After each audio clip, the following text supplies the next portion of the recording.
তারা যদি এই ব্যাপারে কোনো সুষ্ঠু পদক্ষেপ না নেয়, আমরা শুধু বলি ব্যাপারটা এমন না, আমরা তাদের জীবনকে জাহান্নাম বানাই দিব বলছি, তাদের জীবনকে জাহান্নাম বানাই দেবো। মূলত আজকে আক্রমণটা হয়েছেই হচ্ছে নির্বাচনকে বানচাল করে দেওয়ার জন্য।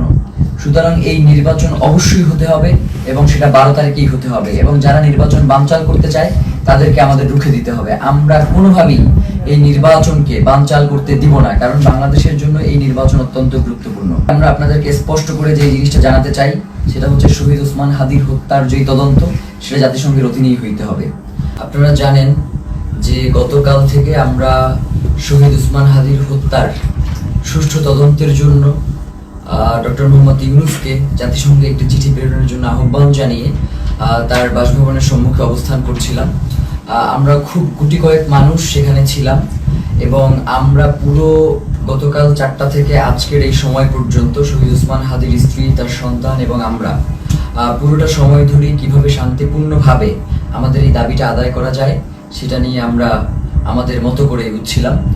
এবং আমাদের সাথে সরকারের বিভিন্ন সময়ে তারা কোনোভাবেই আমাদের কাছে ওইভাবে করে যোগাযোগ করতে তারা স্বাচ্ছন্দ্য বোধ করে নাই আমাদের কাছে মনে হয়েছে। নয়তো 8 ঘন্টা শহীদ ওসমান হাদির স্ত্রী যমুনার সামনে ছিলেন, যমুনা থেকে একজন পিয়ন বের হয়ে তাকে সম্মান জানানোর এতটুকু প্রয়োজন বোধ করেন নাই।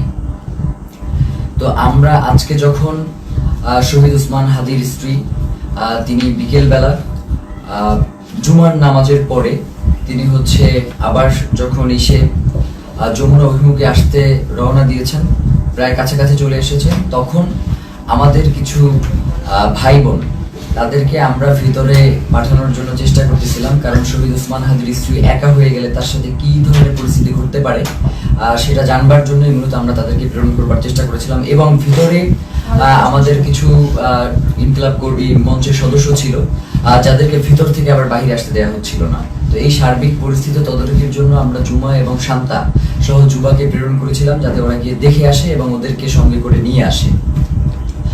তো প্রথম অবস্থায় সেটা হচ্ছে পুলিশ কোনোভাবেই তাদেরকে ভিতরে যেতে দিবে না।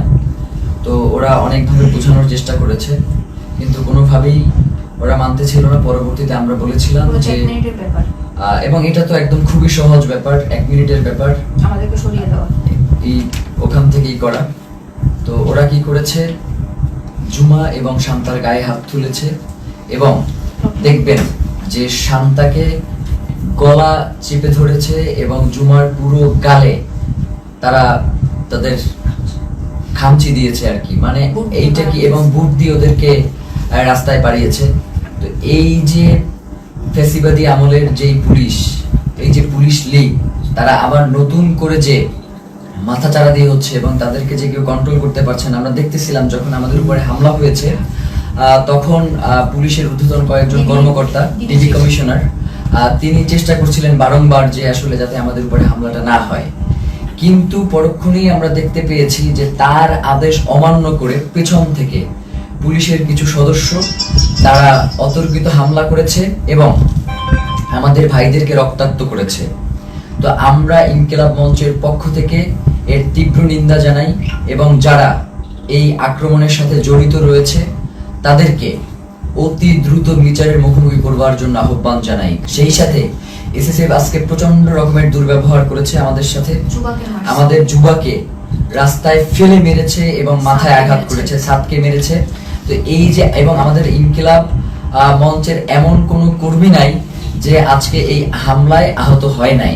তো এখন আমরা এই প্রশাসনের কাছে জানতে চাই, আমরা তো সুনির্দিষ্ট একটা দাবি নিয়ে ওখানে গিয়েছিলাম যে জাতিসংঘের অধীনে যাতে শহীদ ওসমান হাদির হত্যার বিচারটা করা হয়, এই তদন্তটা নিশ্চিত করা হয়। আমরা স্পষ্টভাবে বুঝতে পারছি যে বর্তমান পুলিশ প্রশাসনের এই যে আওয়ামী লীগ গোষ্ঠী যারা এখন পর্যন্ত রয়ে গেছে তাদেরকে ছাঁটাই করবার না করবার কারণে এই ধরনের উদ্ভূত পরিস্থিতি তৈরি হয়েছে।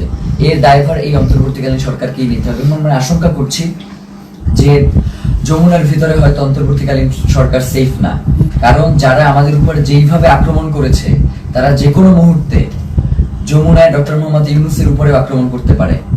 এই ধরনের একটা আমরা আশঙ্কা বোধ করছি, কারণ এদের আক্রমণের সাথে হাসিনার পুলিশ লীগের আক্রমণ পুরোপুরি মিলে যাচ্ছে। এবং সেই সাথে আমরা এটাও আপনাদেরকে বলতে চাই যে আমরা দেখতেছেন তো আমাদের কি অবস্থা, তারপরেও আমাদেরকে শান্তিপূর্ণভাবে সকল অবস্থার মোকাবেলা করতে হবে। আমরা চাই যাতে বাংলাদেশে কোনো উদ্ভূত পরিস্থিতির সৃষ্টি না হোক, যার মাধ্যমে মূলত আজকে আক্রমণটা হয়েছেই হচ্ছে নির্বাচনকে বানচাল করে দেওয়ার জন্য। সুতরাং এই নির্বাচন অবশ্যই হতে হবে এবং সেটা 12 তারিখেই হতে হবে, এবং যারা নির্বাচন বানচাল করতে চায় তাদেরকে আমাদের রুখে দিতে হবে। আমরা কোনোভাবেই এই নির্বাচনকে বানচাল করতে দিব না, কারণ বাংলাদেশের জন্য এই নির্বাচন অত্যন্ত গুরুত্বপূর্ণ। প্রিয় ভাইয়েরা, সেই সাথে আমরা আপনাদেরকে স্পষ্ট করে যে জিনিসটা জানাতে চাই সেটা হচ্ছে শহীদ ওসমান হাদির হত্যার যে তদন্ত, সেটা জাতিসংঘের অধীনেই হইতে হবে। শহীদ ওসমান হাদির হত্যার তদন্ত জাতিসংঘের অধীনেই হইতে হবে এবং 8 তারিখে অবশ্যই এই অন্তর্বর্তীকালীন সরকারকে জাতিসংঘের কাছে চিঠি প্রেরণ করতে হবে। প্রিয় ভাইরা, এক্ষেত্রে আমাদের কিছু দাবি রয়েছে। চিঠি শুধু প্রেরণ করলেই হবে না, চিঠির ভিতরে নিম্নলিখিত আমরা যে বিষয়গুলো বলবার চেষ্টা করছি সেগুলো অন্তর্ভুক্ত থাকতে হবে। প্রথমত, সরকারকে UNOHCHR কে অনুরোধ করতে হবে যেন তারা শহীদ শরীফ ওসমান হাদি হত্যাকাণ্ডে একটি স্বাধীন ও নিরপেক্ষ ইন্ডিপেন্ডেন্ট ফ্যাক্ট ফাইন্ডিং ইনভেস্টিগেশন পরিচালনা করে। এই তদন্তের স্পষ্ট কার্যপরিধি থাকবে যাতে ঘটনার সত্যতা নির্ধারণ, দায়ী ব্যক্তি ও তাদের সহায়ক নেটওয়ার্ক শনাক্তকরণ এবং জবাবদিহিতা নিশ্চিত করে করণীয় সুপারিশ অন্তর্ভুক্ত থাকবে। সরকারকে অনুরোধ করতে হবে যেন তদন্তে শুধু সরাসরি হামলাকারীদের নয়, বরং আড়ালে থাকা পরিকল্পনা, ষড়যন্ত্র, জড়িত থাকা বা সহযোগিতা, সহায়তা প্রদান কিংবা আশ্রয় প্রশ্রয় ও চিহ্নিত করা হয়, যা হত্যাকাণ্ড ও পরবর্তী পালিয়ে যাওয়াকে সম্ভব করেছে। মূল কথা হচ্ছে, খুন যারা করেছে, খুনের পেছনে যারা পরিকল্পনা করেছে, এখন পর্যন্ত খুনিদেরকে যারা আশ্রয় প্রশ্রয় দিয়ে রাখছে, তাদেরকেও এই তদন্তের মাধ্যমে উদ্ঘাটন করে নিয়ে আসতে হবে।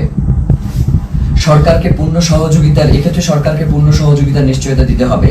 এতে প্রাসঙ্গিক প্রমাণ ও স্থানসমূহে প্রবেশাধিকার অন্তর্ভুক্ত থাকবে। একই সঙ্গে রাষ্ট্রীয় বা অরাষ্ট্রীয় কোনো পক্ষের হস্তক্ষেপ না হওয়ার নিশ্চয়তা প্রদান করতে হবে।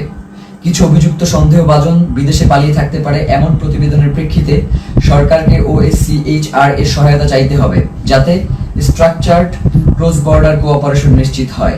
এর মধ্যে লিগ্যাল অ্যাসিস্ট্যান্স ও ইনফরমেশন শেয়ারিং অন্তর্ভুক্ত থাকবে, যাতে দায়ীরা জবাবদিহিতা এড়িয়ে যেতে না পারে।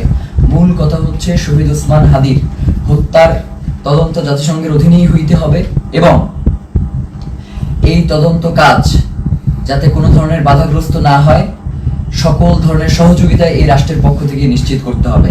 এর বাইরে আমাদের কাছে কোনো সেকেন্ড অপশন নাই। আজকে আমাদেরকে গুলি করেছেন, কালকে প্রয়োজনে আমাদেরকে মেরে ফেলেন, কিন্তু শহীদ ওসমান হাদির হত্যার বিচার এই বাংলার জমিনে হইতেই হবে। এর বাইরে কোনো সরকারের সেকেন্ড কোনো অপশন নেওয়ার কোনো সুযোগ নাই।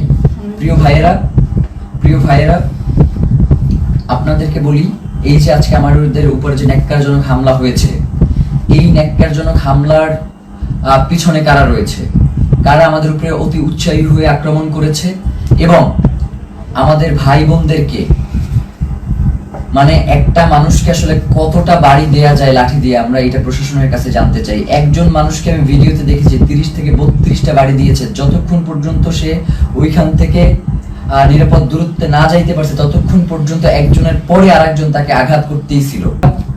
সবাই প্রচন্ডভাবে আহত অবস্থায় এখানে বসে রয়েছি। ফাহিমের দেখেন যে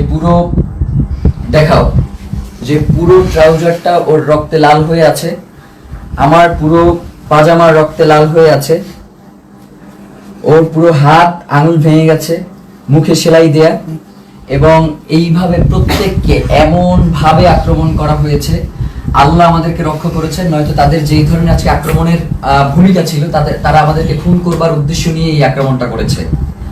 তো আমরা আমাদের এক ভাইকে হারিয়েছি, আমাদের কোনো হারানো, এরপরে যদি আমরা আমাদের কোনো ভাইকে হারাই,